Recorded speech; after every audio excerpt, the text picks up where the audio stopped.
Hello and welcome back to the channel. Thank you for joining me in another of my wonderful interviews. Now, as you know, on this channel, we've been talking about the stuff they've been doing in the sky. Have you looked up? Have you seen it? Of course you have. You know what's going on, and we feel pretty impotent about doing something about it. Well, I want to find out more, and so I was reached out by a couple of very lovely chaps who I've been talking to behind the scenes for a couple of weeks. These are pilots. Now, they want to keep their identity naturally hidden for obvious reasons. They work within the industry and they know what's going on, but they are prepared to speak. And this is a chance for you and I to find out a little more about the real murky world of the chemtrails, the climate engineering, the stuff they're doing in the skies. So, ladies and gentlemen, I'm only going to give you their first names, and we've also digitized their voices, and if it's not digitized enough, you may find that even my voice has been digitized in order to protect their identity. So I hope you'll bear with us. So first of all, I'd like to introduce Eve. Hello, Eve. Yes, good evening. My name is Yves. I am a commercial pilot. I have been for just over 25 years.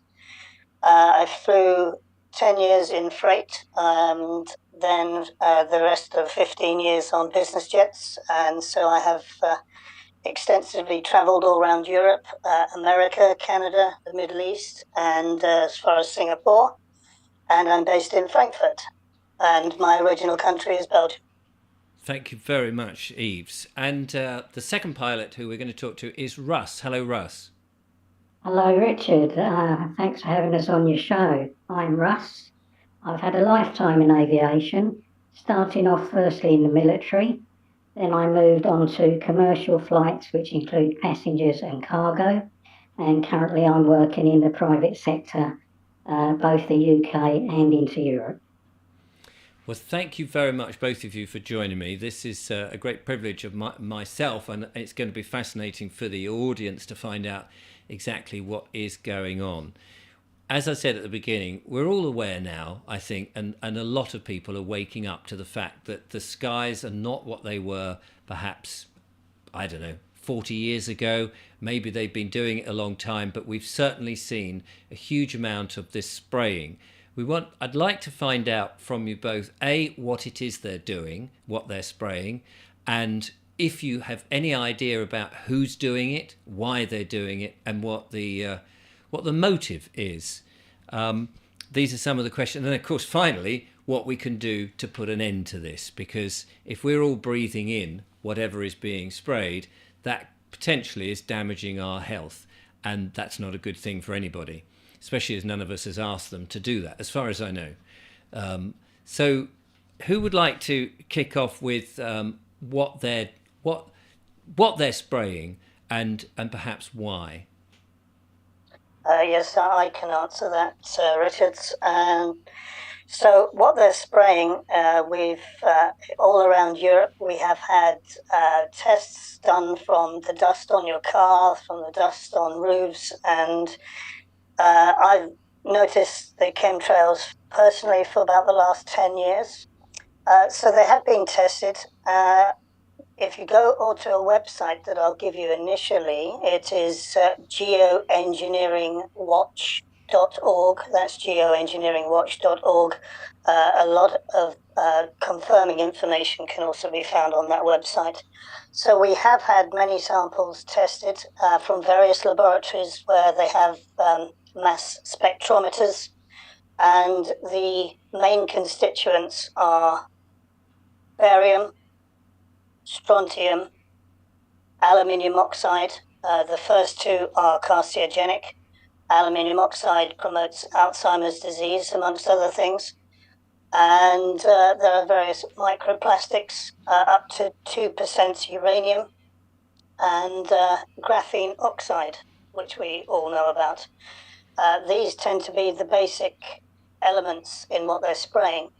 The justification for it, they say, and we're talking the New World Order, globalists, etc., is to dim the sun, because it's climate change or whatever they want to call it next week, is to dim the sun and to insidiously poison everything. It is the depopulation program. It all leads back to that. It leads back to the World Health Organization. It leads back to the WEF, the WEF at Davos, and the main players who are sponsoring this are the Bill Gates Foundation and various others.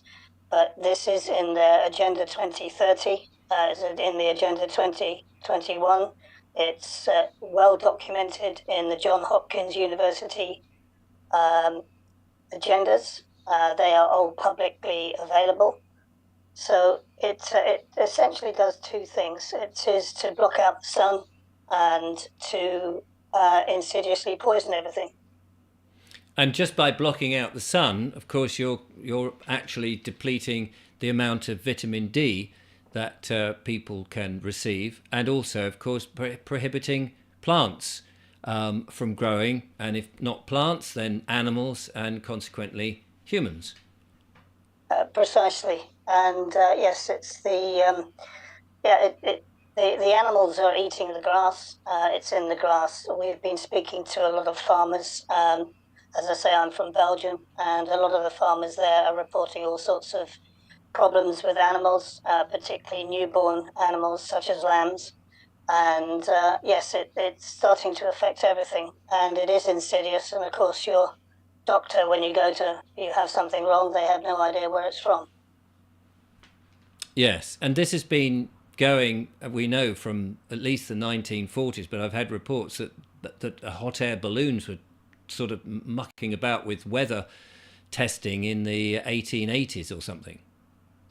Yes, also it's in the public domain. If people search for this, there are hundreds of geoengineering patents have been applied for by a variety of companies from around the world.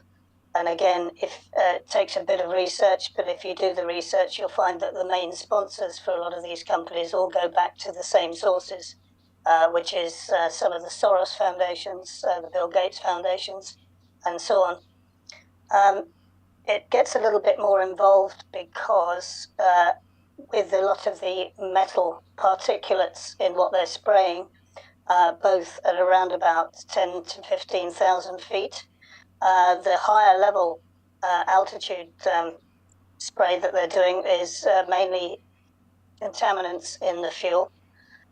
We dismissed that to begin with because we thought the hot section of the engine will just melt everything, but in actual fact, what they're putting into the fuel it has a higher melting point of around about 900 degrees, and hot sections of the engines tend to burn at around 700 to 800 degrees.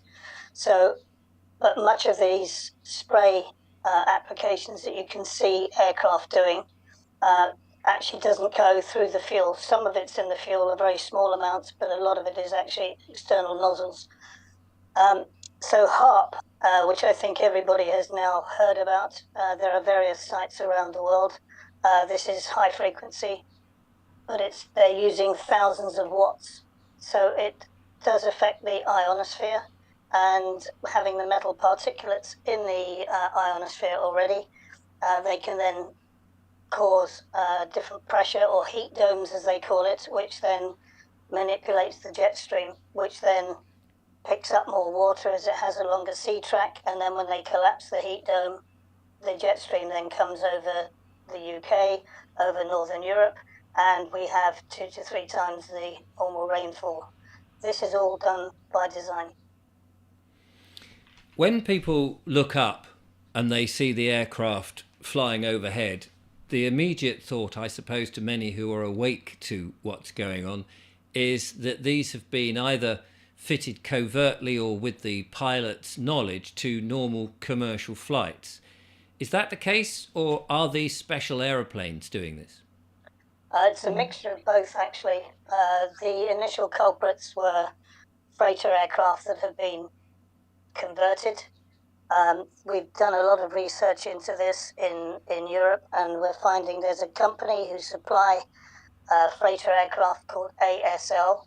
They have actually supplied some of these companies some of these aircraft, leased some of these aircraft to various companies around Europe, freighter companies, who then apply for the conversions, which are fairly simple to do. In the UK, there's a couple of companies that we've also been keeping an eye on. They very simply have either a roll-on, roll-off system, which is containerized like a freighter aircraft would normally have. So it's a pallet with a pump, wiring, a container with the chemicals in. They get loaded onto the aircraft, they get slotted into position, an engineer will connect them all up, and he'll get airborne. The other aircraft have permanent tanks already fitted, and again, they're deliberately and willfully fitted. So the CAA in each country have approved these systems, so the CAA know about what they're doing. We've also looked into the company's air operators certificates, and some of these companies have more than one.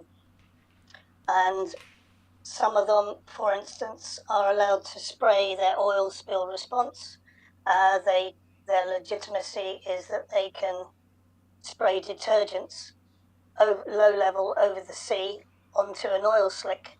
But in actual fact, when you think, well, how many oil slicks were there around Europe or around the world in the last 20 years, it's been minimal. So that raised my suspicion. That's how I got onto this many years ago.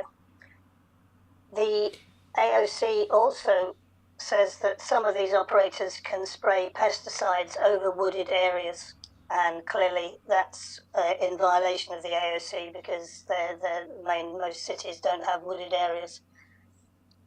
So yeah, it's been going on for quite some time. It's just that we're now starting to notice.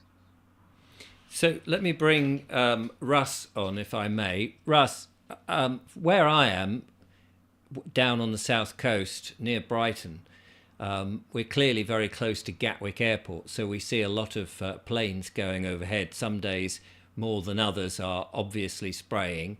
Some have your contrails, and you can easily tell the difference. How many planes, Russ, are operating this, and are they operating over, let's just take Great Britain, I'm sure they're operating across the rest of the world with other contracts, etc. But how many planes are operating in any one time? Well, it's very difficult to know the exact numbers, Richard, but through our investigation, it's clear that they tend to operate in a set pattern. That set pattern, you have to understand, is all controlled by international as well as the UK Air Traffic Service. We also know that they are talking to the military operators. The National Air Traffic Service, NATS as it's called, both military and civil operators actually sit side by side in one control room. What happens is a flight plan would be filed. They would then have the prior knowledge of the routes that these aircraft are going to take, altitude, speed, direction, etc. And what we're finding, and this is very important for your viewers to understand, many people use the flight tracking apps, in particular Flight Radar 24.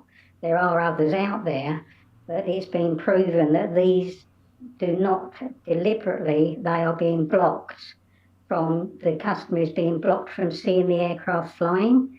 That's why you can look out in the sky and physically see, the big grid patterns building as these planes are flying non-commercial routes. They're not flying the normal patterns that anybody can get hold of an aviation route chart and have a look at where they should be.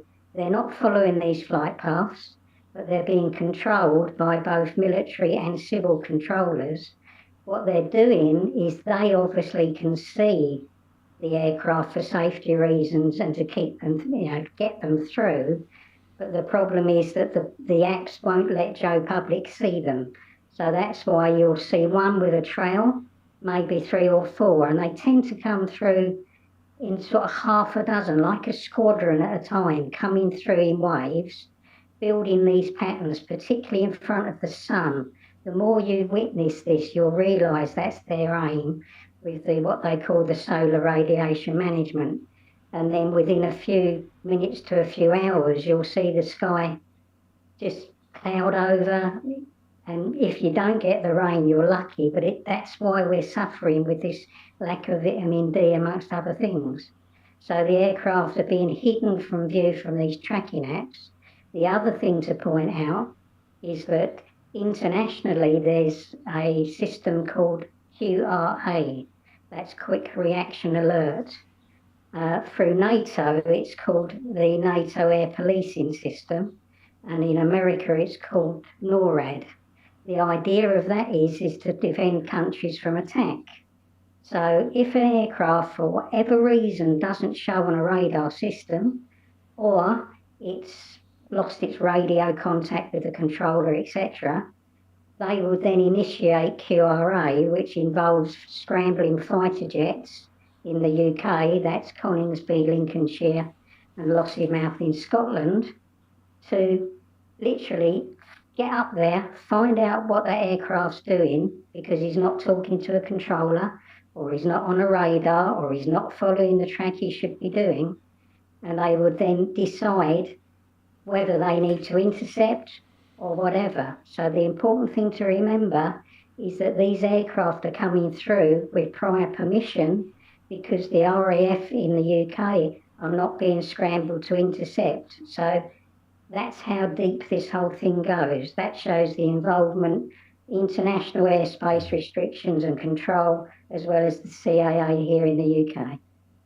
And they're doing it daily, so often. I mean, these days you never seem to think these pilots get a day off, or occasionally you get the odd day off and you think, oh, if only we knew what the rota was like, the pilot's rota was, we could plan our holidays around them.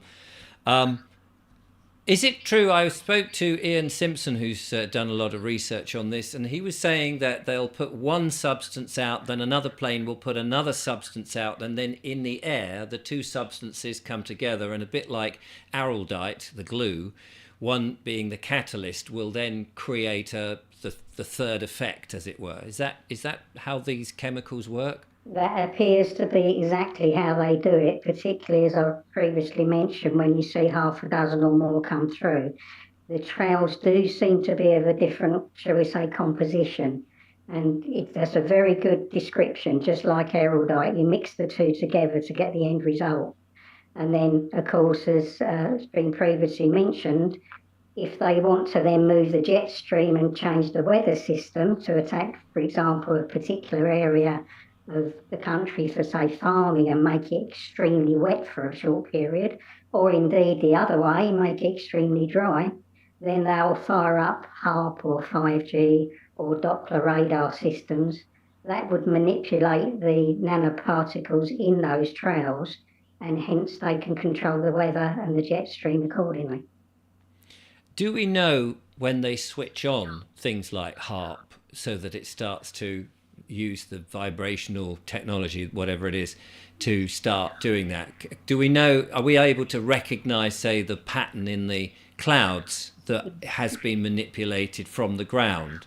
Yes, indeed. There is a particular pattern which is, they call it mackerel sky. I don't know if you'll be able to add a picture to the video, but mackerel sky is very, very fine ripples in the sky. They say, well, the meteorological term is that it's caused by frequency waves in the upper atmosphere. That is true. But the thing is, of course, if you want to do something covertly without people cottoning on to what you're doing, you're going to make it look as natural as possible. But there are time and time again examples of where they've sprayed and then they've manipulated. Everybody's witnessed and photographed and videoed this mackerel cloud. And the mackerel cloud is confirmation that HARP has been used, or indeed 5G or Doppler radar.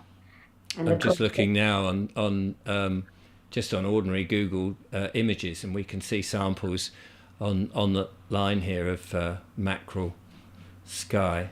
Yeah, which is that's the giveaway. It's very difficult to obviously know if it is mackerel, genuinely natural mackerel, or it's been manipulated. But again, it normally coincides just within a few hours of the spraying occurring. Right. Yeah. Let's go back to Eve's. One of the things that is particularly worrying is, of course, as you mentioned, the poisonous effect of this, that people are breathing this stuff in. Do you think the companies that are doing this know that we're breathing this in, that it's affecting humans? Do you think they know that there is a bigger agenda behind it? Or do you think they just believe that they're working for the climate's sake, to save the planet and radiate the sunlight back into space? That's a good question, and it's one that I've come across many times before. The answer is maybe when they started out on this, they saw it as a business opportunity. Let's not ask too many questions. In short answer to that question, I'd say yes, they fully realise what they're doing. Anybody, once you've found out the constituent parts of what you're spraying, anybody can then look it up. You can Google it if you have to, and you can find out what the net effect of these chemicals will have on mankind, human life, plant life, and so on. The pilots, the other tangential to that question, I would say the other question I get asked is, do the pilots know what they're doing? Yes, they do, 100%. If you have dangerous goods on board, which these chemicals will be classed as dangerous goods, the captain has to have something called a NOTOC, which is a notice to captain. And that will list where the dangerous goods are. This is very common with freight aircraft. So a freight aircraft can have 1,000 different manufactured goods on, but then he may be taking radioisotopes for an X-ray machine. Now that's dangerous goods. They have to be handled and they have to be packaged to a minimum requirement, and there may be certain parts of the aircraft that it's not allowed in, and so on. So if the idea behind this is if an aircraft has to divert due to an emergency, then the captain runs off the aircraft with the NOTOC and he says to the fire chief, yes, I have radioisotopes on board and they're in that section of the aircraft. That's what it's all about. They will know. They will know. Plus the fact, to take that a little further, we found out that in Europe, about 2/3 of the chemicals come from America and about 1/3 of the chemicals come from India. And there are various companies bringing them in. The military, we also believe, are bringing them in. As I said before, I'm from Belgium, and there's a base there, Zoetermeer, and they've been operating, the military have been spraying for quite some time. In fact, the military have been spraying a lot longer than the civil operators. Civil operators have probably been in the last 20 years, and they've upped it in the last 4 to 5. But the military before that, the pilots know what they're spraying. Not only the pilots then, but presumably the rest of the people involved, the ground crew that would be loading the chemicals, the manufacturers of the chemicals must have an inkling of where this stuff is going. All the people associated with the app and the military themselves, they must surely be aware that they are breathing this stuff in an everyday way, not necessarily at work, but sitting in their garden on a day off going, oh, they're up above. They must have an inkling that they are slowly poisoning themselves, haven't they? Excellent question, yes. You would have thought that people would have worked that out by now.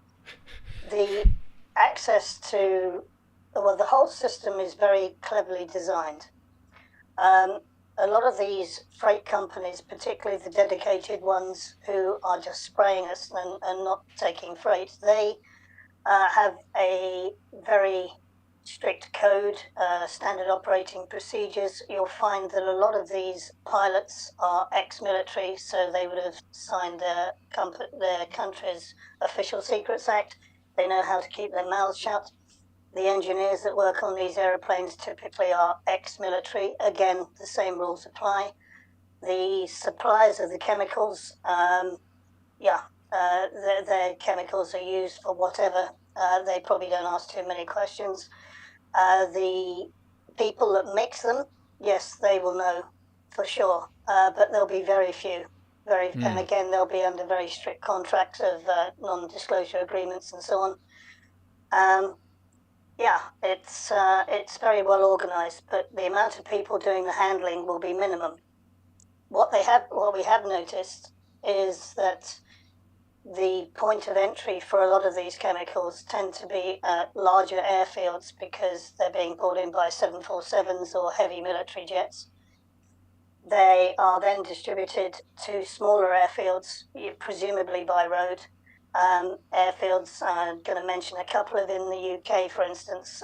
Cardiff is a good one because the public really can't see anything of the airfield. They've got some hangarage there where if any aircraft are between the hangars, again, the public can't see this. So it's ideal for these operators to use these type of airfields where they can't be seen.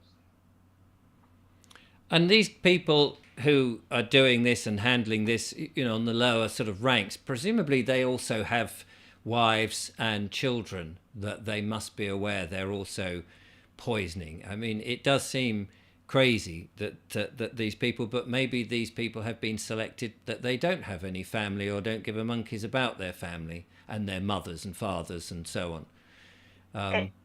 Despite the fact that it may be a small number. Yeah, it's a bit of a mixture, Richard. I mean, I fly business jets, so I've been to many different airfields in the UK and all around Europe. And talking to a lot of the ground handling agents, some of whom obviously will deal with these chemicals, the amount of people that are allowed to deal with them will be absolute minimal. They are being told not to ask questions and just to get on with their job. And the usual threat is that they would be sacked if they do get involved or they want to ask too many questions. That's standard, seems to be standard. But what has shocked me is the amount of people that are working at the airports that just don't seem to be aware of their environment.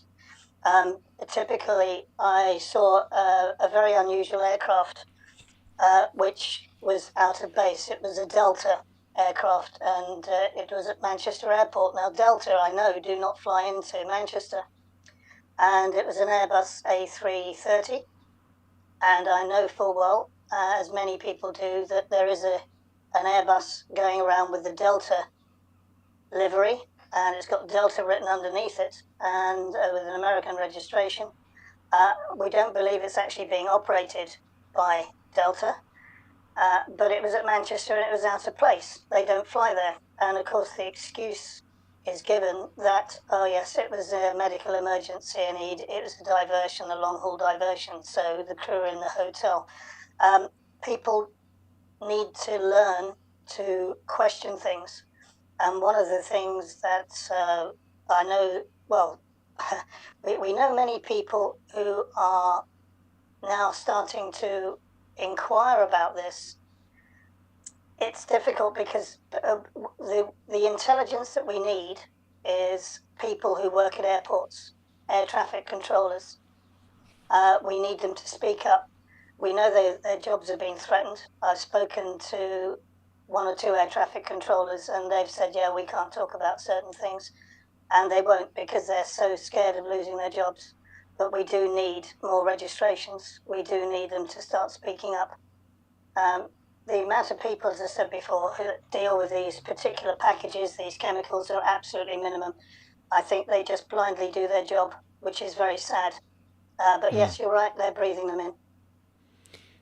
How can the public, if they wanted to get in to gather evidence, help gather that evidence? If they went to airports, would they see, could they, if they had certain knowledge, what would they need to know? I mean, you mentioned about Delta and it went through my mind, of course, the idea of these medical emergencies, what with people dropping down dead every 10 minutes thanks to a certain medical intervention that we've all been dropped. We can see how that and the advent of a potential bird flu or these sort of other narratives that are being thrust at us could disguise the aeroplanes' routes and delivery patterns. But is there information that the public can do relatively easily to expose or gather the evidence so that this can be highlighted later on? Yes, there's a lot of things they can do. So, number one, now you know about it, please be more attentive. We know that the aircraft that are physically spraying over the land are between 10 and 15,000 feet. They tend to fly quite slowly and they're not on your flight radar apps. So if you have anybody with a good camera or a good camera phone, or indeed a telephoto lens, somebody who's a photographer, photographs of these aircraft with location, time, date, distance, the direction that they're flying. When they go to the airports, anything unusual equipment. For instance, some of these freighters are out of place. The key thing is somebody must know somebody who works at an airport. That's really key. And what we're going to do is we're just asking anybody that works at an airport, it's your next door neighbor, it's your friend down the road. Ask them. Now there's a little trick that they can do. As I said, don't tell me, just write it down. So if they get a registration of an aircraft or something like this, it's just to be more attentive. The other thing we would say is over the sea, they're spraying the sea as well. We know this. They tend to drop down to around about 5,000 feet. And we've noticed various places, particularly the Pacific Ocean. You can actually see the chemtrails with some of the live satellite feeds that you can get. We also know that they've been spraying over the stretch of water between, I think it's Cornwall and Devon, I think it is, and the South Wales coast at 5,000 feet. So fishermen, farmers, everybody, yes, just pay more attention. Photographs, and there's plenty of websites out there now that you can actually go and post these on. One of the things I suggested, and I've yet to compile it because I haven't really got enough good ones to put on the show, unfortunately, because it all takes a bit of time, would be time-lapse photography, getting a camera, setting it up, and then over a period of hours, or even an hour or so, show how the aeroplanes have come into the sky, and then watch the formation of the clouds to prove exactly what's happening. If lots of people were doing that and posting those images so that more people could see the impact of that, would that help? Yes, it would greatly, particularly if there's a timestamp on the video. Yes, absolutely. Let's go back to Russ. One of the things that has been given to me as a alternative solution, or suggestion rather, is that what we're seeing is the amount of pollution over the last, what should we say, 80, 90, 100 years since planes have been flying, that it's actually the fact that it's whatever the aeroplane fuel is, diesel, petrol, whatever it is, and it's the accumulation of that up in the atmosphere. Is that even possible, or is that complete nonsense? Well, it is possible, but what we've got to realise, Richard, and everybody's got to realise, since COVID and the way everybody was, let's face it, duped in many, many ways, and to this day they're still trying Project Fear, the ramping up of the geoengineering has surpassed anything else that's been done. Yes, the percentage of what's in the sky is genuine chemtrails, but now I would say it's definitely more like 96, 97, maybe even 98% of the lines you're seeing in the sky is this poison. And just to go back to what we were saying previously, the brilliant Dane Wigginton on geoengineeringwatch.org, he has a YouTube channel and he does a weekly update, normally comes through to, I think the UK gets it on a Sunday. and he does an hour-long update of news from around the world regarding geoengineering that, of course, the mainstream aren't reporting on. Now, if we go back to the recent Dubai cloud seeding fiasco, that was nothing new to people like us that know, because in fact they overcooked that, and that's what created them disastrous floods that everybody knew. It was so bad that mainstream couldn't avoid reporting it. That was actually done again. It was actually done previous to that in November of last year. And there is a video that's available on YouTube. If you used to type in Dubai floods November, of the desert under 6 foot of water with camels trying to actually having to swim to survive. What they're doing, they're also, like they did with COVID in a particular way, they're saying to people, it's not what you're seeing. You're not seeing it. Don't believe your own eyes, which of course is a quote from 1984, George Orwell. You know, their final command is, you know, you do not believe your own eyes or ears. Well, we can all see what's going on. And with the cloud seeding, what they're now trying to do is to make everybody think that it's just cloud seeding and not poison. We have to stress it is a poison. Yes, cloud seeding is part of geoengineering, but that's normally achieved with just a twin-engine propeller-driven aircraft, which fires some silver into the clouds to make it rain or stop it rain. When you get it wrong, you get what happened in Dubai. But of course, the problem here is the poison, as we've mentioned. For example, the aluminium, when it gets into the soil, it kills all plant life from the roots up. Yes. Also, it's been proven, again, if we quote geoengineering.org, 10 years ago, it was already being seen that bee populations were suffering. And it's even been reported to us here in the UK now that bees are being witnessed flying around plants in people's gardens, and people are saying, well, that's behaving oddly. And the bees have been proven to have so much aluminium building up in their system that then they're getting a form of Alzheimer's disease. And they're not even flying around naturally anymore. Yes. They're dying off in thousands. And of course, if the bees die and the crops die, which is part of the plan and the overall agenda, that's where you're getting your food supply problems from. That's the Great Famine. Yeah, this is how it's all connected, Richard.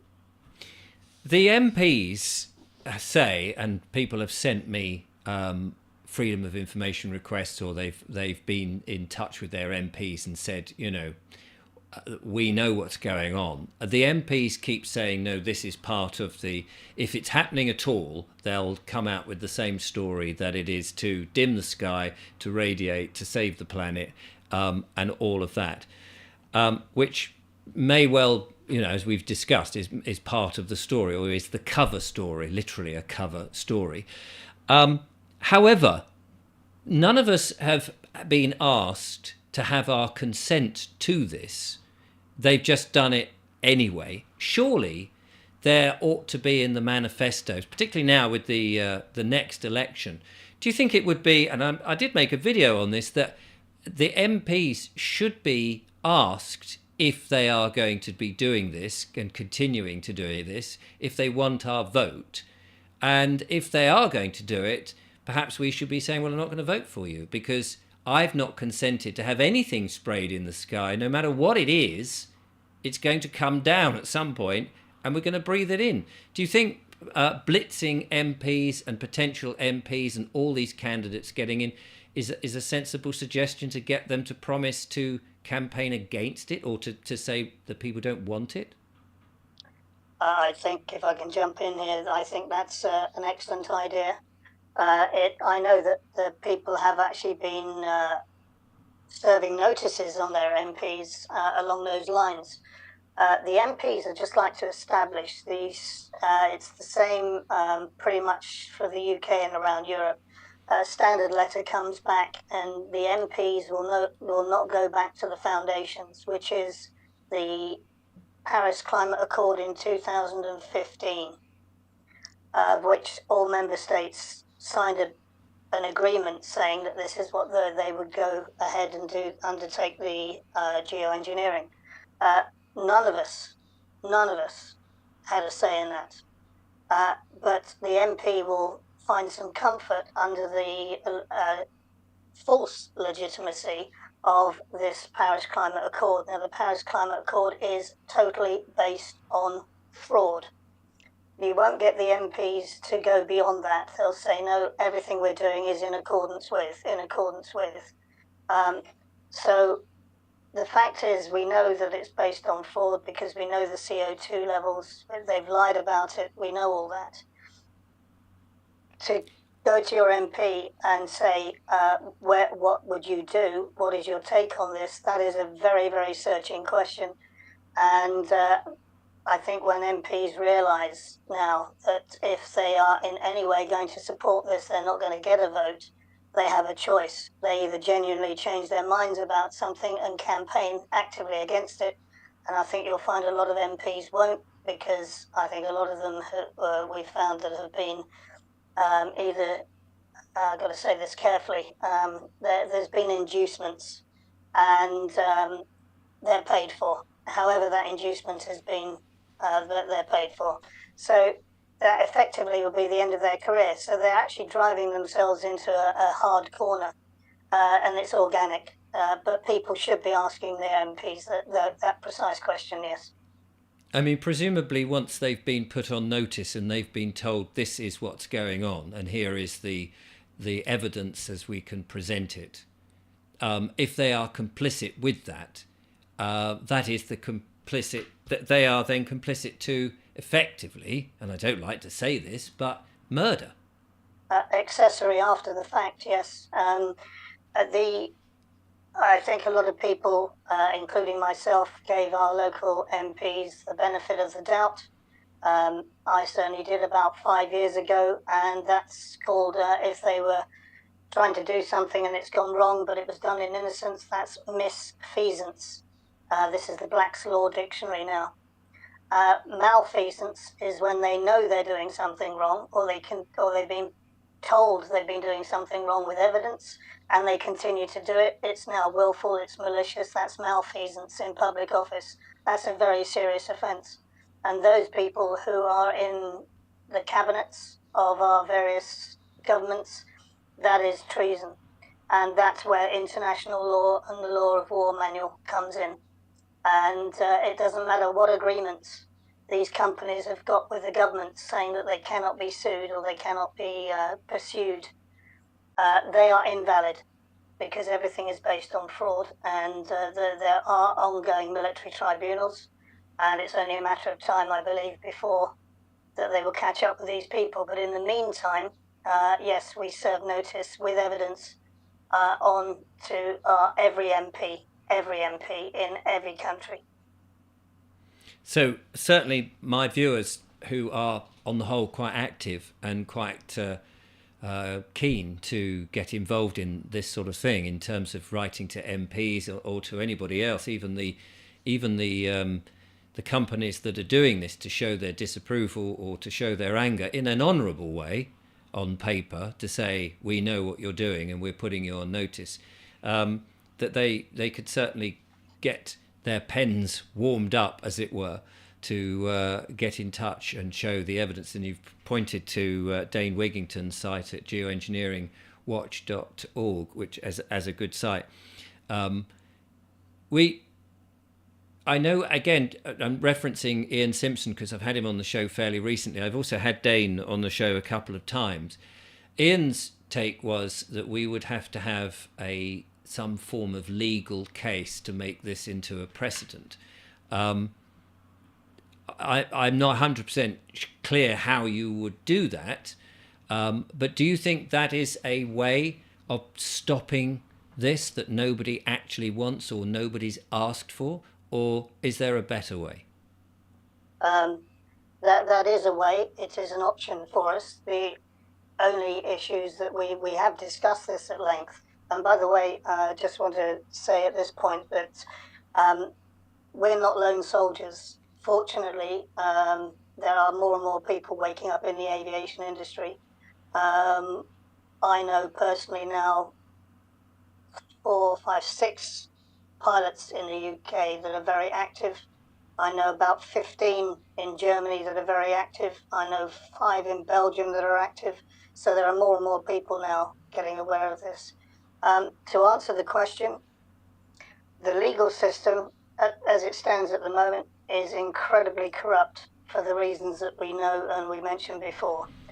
To get a case, to mount a case, would be fairly costly.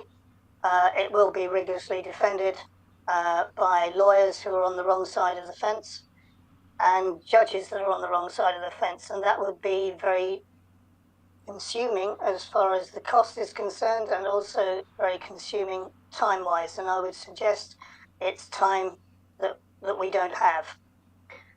So we still continue down that road. Yes, I think it's merit worthy. The other thing is to record everything, and there are 2 ways you can do this: to send to the ICC, the International Court of The Hague, and also there is the Inspector General of the US Air Force.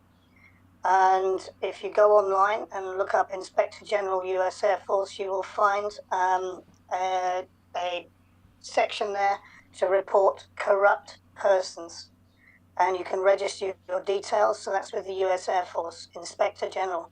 The reason why I mention this is because there are ongoing military tribunals, and they are all over. They're not just Guantanamo Bay, they're in Diego Garcia, they're on several aircraft carriers and so on.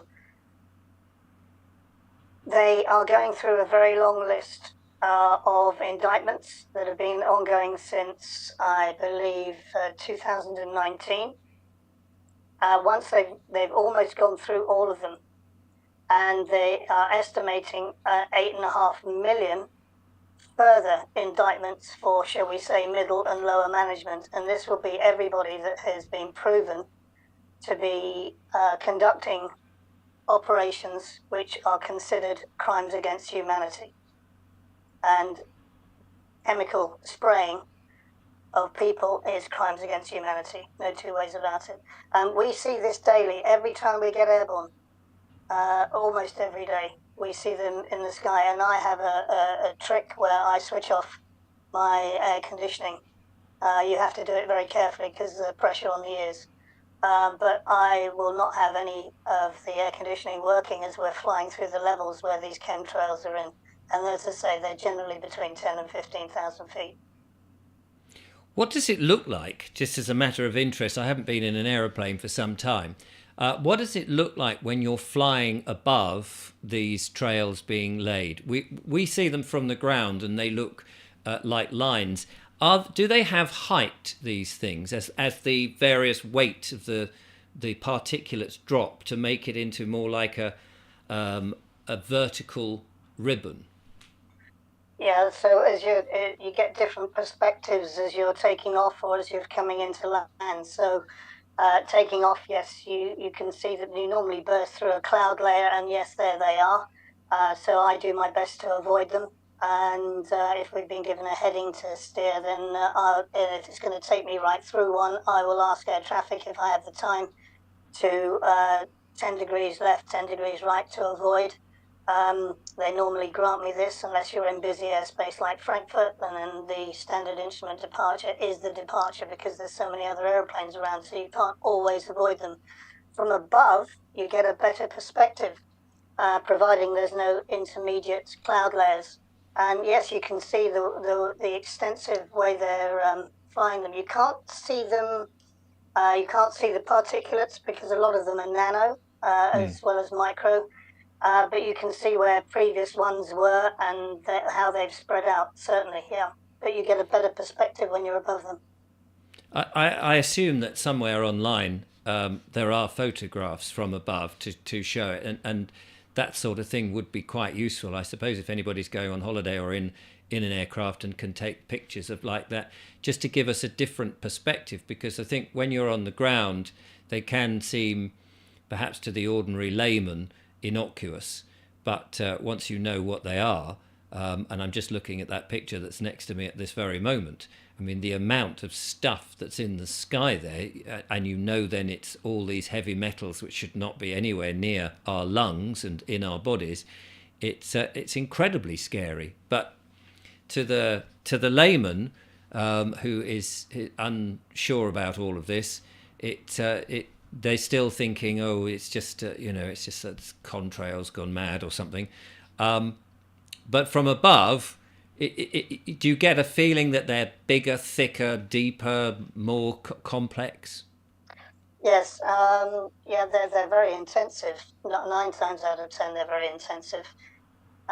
They're also, depending on the aircraft and the fit that they have, the method by which they can spray these chemicals, you can actually determine, I think, there's an operator using a 727, and that's got a big boom at the back. That's very distinctive because that leaves a very wide stripe.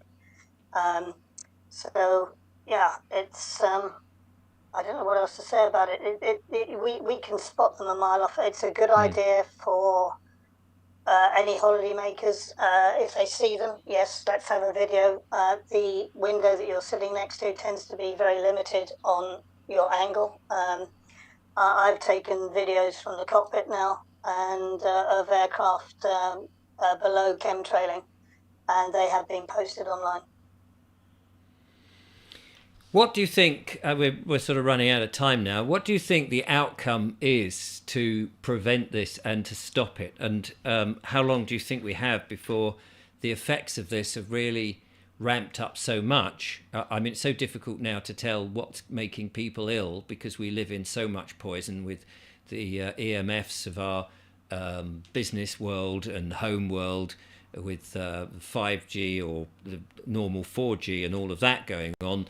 A certain chemical that's been injected into people because they were frightened of a certain virus, and now water pollution that we know is happening, and the skies. I mean, everything is against us. But do you think that, and we've seen this particular, that from the winter till this point, it still feels like winter because the temperature drops as soon as those clouds come over by several degrees, which is extremely noticeable. There's no warmth in the atmosphere that you would normally get, which does seem to be characteristic of it.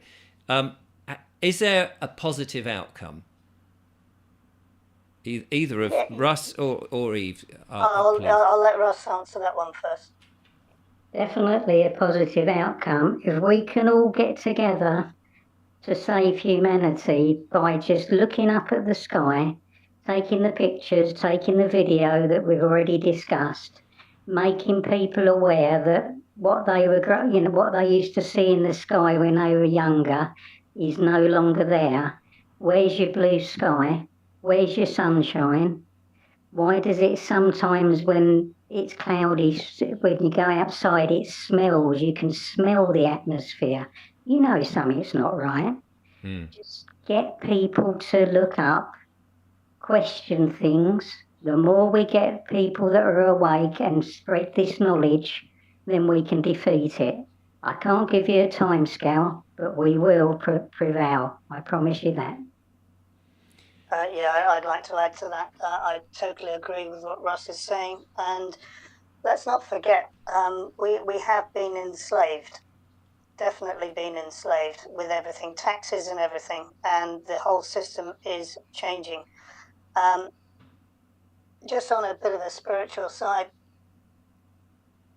we have God-given rights, and no man has any right to take those rights away. No one. So it will be defeated. It will be defeated. And the earth and nature does have a wonderful way of recovery. It's historically, that's always been the case. So we do need everybody to be vigilant. Put in what you can. Facebook has been actually exploded with people's posts and so on, but equally, sadly, there are these shills out there that are obviously hired guns to spread disinformation. They're very clever in the way they can do it. It can be very subtle. and they're just there to make you angry and hopefully dissuade you from continuing. No, we need to march through this, and so we need any bits of information. Never think that any information that you have might be too small for anybody, because it's 9 times out of 10 it's the missing piece that we need. On a final note, I've got to ask you, because people have been talking about this for a long time now, or it seems the last few weeks, and it's become a bit trendy and a bit, I don't know, left of field. Organic white vinegar, the fumes of that, does that make any blind bit of difference, or is that just hopium? I've not tested it, so I can't really answer that one, I'm afraid, Richard.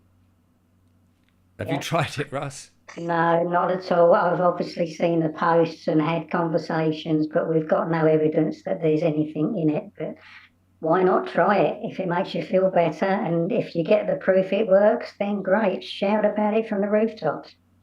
Absolutely. If anything, do give it a whirl. Listen, gentlemen, it's been an absolute joy and very, very fascinating for me and the listeners watching today. Thank you so much for your time and raising your heads above the parapet, albeit somewhat disguised as best we can. Please continue to do what you're doing and reporting and getting the message out. And of course, we will do our best on this channel to continue to talk about this subject, which is, as you say, it's growing. I mean, people are beginning to look up and they're beginning to take notice. And the next government in this country at the election on the 4th of July maybe should be thinking very closely if they want to keep their seats or stay in government, particularly as you were saying about the military trials, whether they want to even stay free people about they should be concerning themselves with one of these biggest issues, and that is the poisoning of the skies and the air that we breathe, as well as the food that we eat. So I just want to say a big thank you for coming on and very much appreciate it. You're very welcome, and I just encourage all your listeners just to continue what you're doing and just do your own research. Absolutely. Yeah, thanks very much indeed, Richard, and we will prevail. Thank you so much. Well, there we are. That's Eves and Russ, pilots. They're telling us what they know and how they've been watching this over the last X many years, 10 years or more. And it's now up to us to continue their work by doing the best we can, making this as obvious as possible so that there is no option but to stop. I'll be back with more monologues and more wonderful guests, but in the meantime, thank you for watching. Till next time, from us all, goodbye.